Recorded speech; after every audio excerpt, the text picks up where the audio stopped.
السلام علیکم ورحمت الله وبرکاتو. زه غیرت بهیر یم او یو ځل بیا د انګلیسي ژبې د ځانګړي پروګرام په 5م کلاس کې ستاسو خدمت ته حاضر شوی یم. هیله ده تاسې به روغ جوړ اوسئ او د صحت جامو به مو پر تن وي. هیله ده تیر درسونه مو د پاملرنې وړ ګرځېدلي وي او د درس څخه هم یو څه نوي زده کړئ. د تیر په څېر زموږ دا درس هم 4 برخې لري: ګرامر، words, expressions and sentences, one question. لومړی برخه هم د ګرامر ده.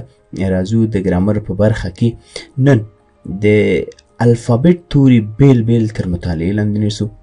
دا ډیره زیاته اړینه او مهمه برخه ده په انګلیسي ژبه کې، په دې خاطر که تیرته تاسې د الفابet لیټر ساوندز زده نه کړئ نو بیا وروسته ستونزو سره مخ کیږي.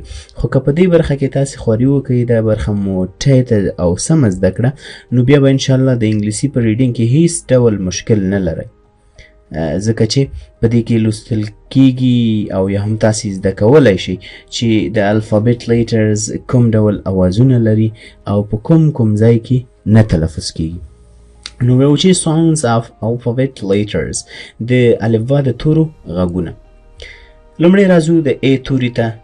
A چې دی د A توري د الف مد، عین او زور اوازونه ورکوي.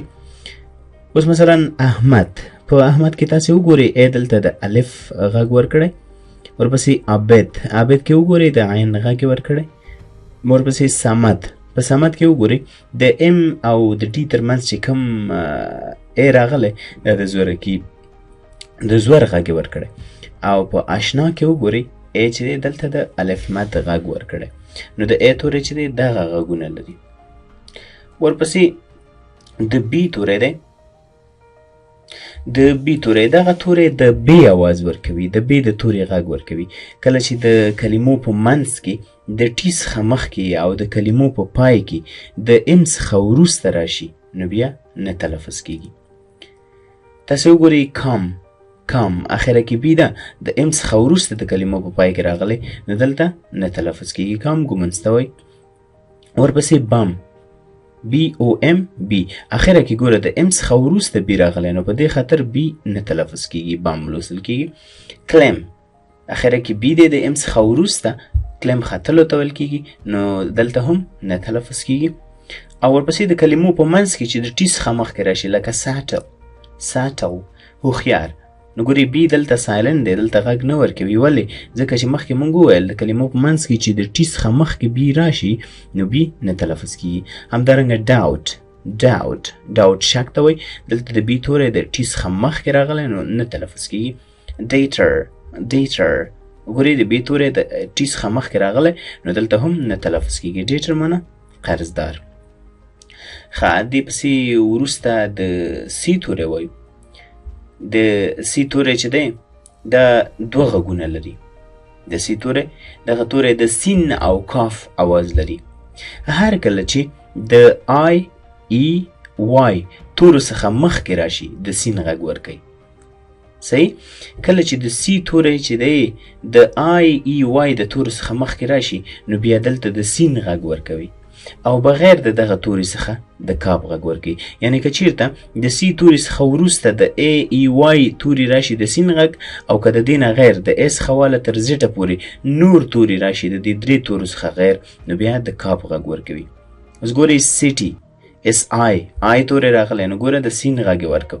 ورپسې سایکل، په سایکل کې وګورئ ورپسې کوم توری دی د وای توری دی نو دلته سایکل.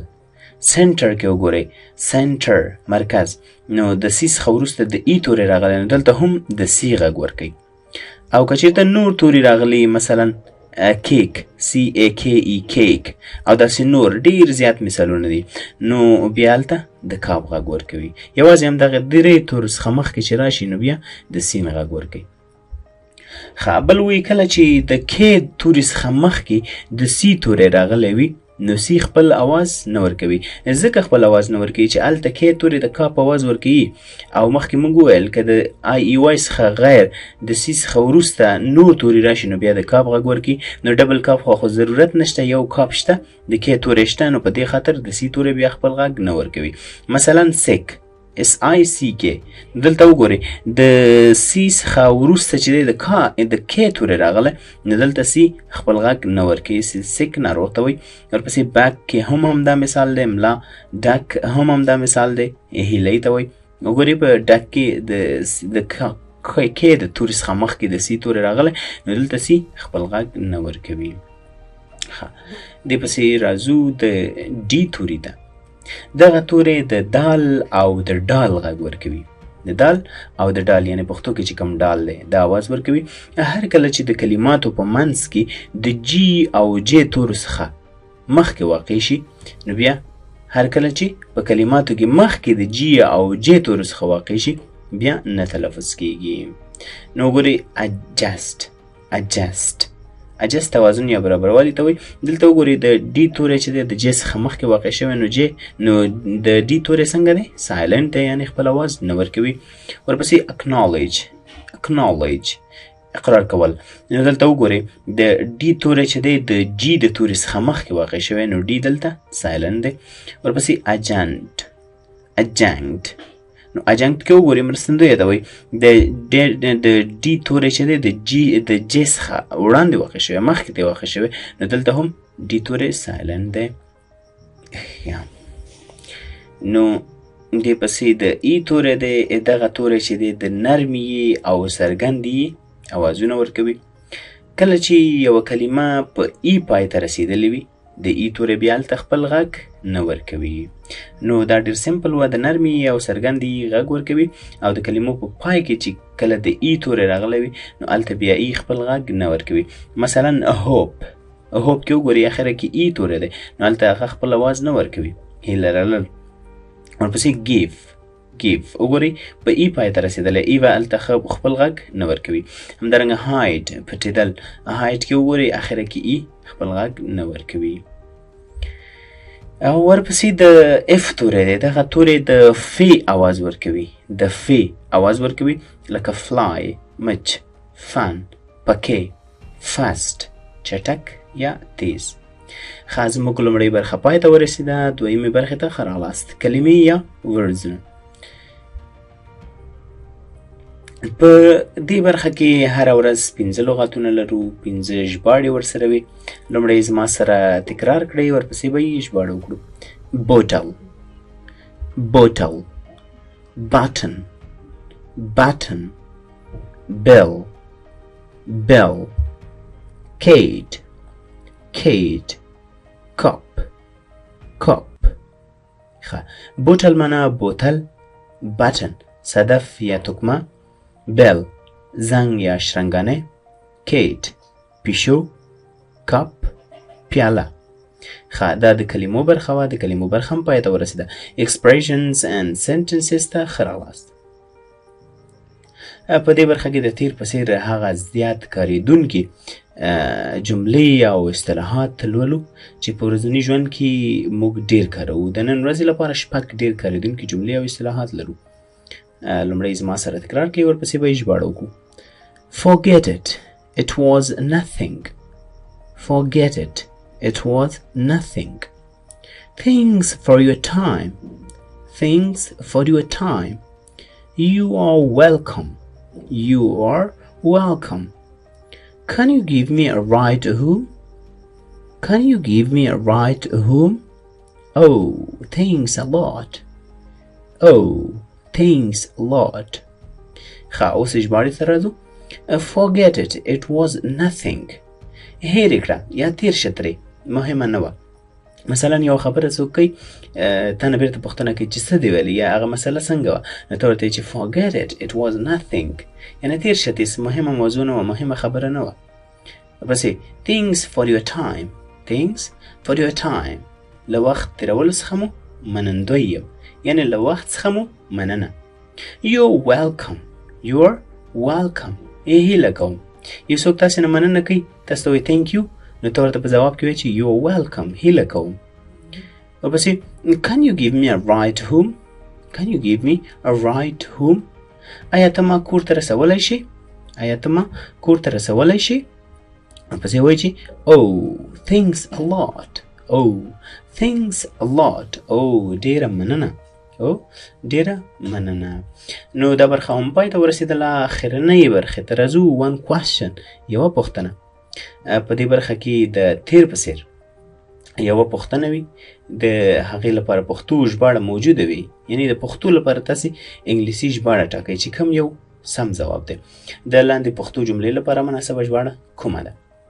پښتو جمله ده چې آیا په رښتیا زما سره مینه لري؟ آیا په رښتیا زما سره مینه لري؟ نو د دې لپاره دوه آپشنونه دي. په اول کې وایي ای ځواب کې وایي چې do you really love me؟ do you really love me؟ او په بي کې وایي چې do you love me real؟ do you love me real؟ نو کوم ځواب چې صحیح وي د کمنټ په برخه کې تاسې هغې ته درست ځواب وټاکئ، ای یا بي.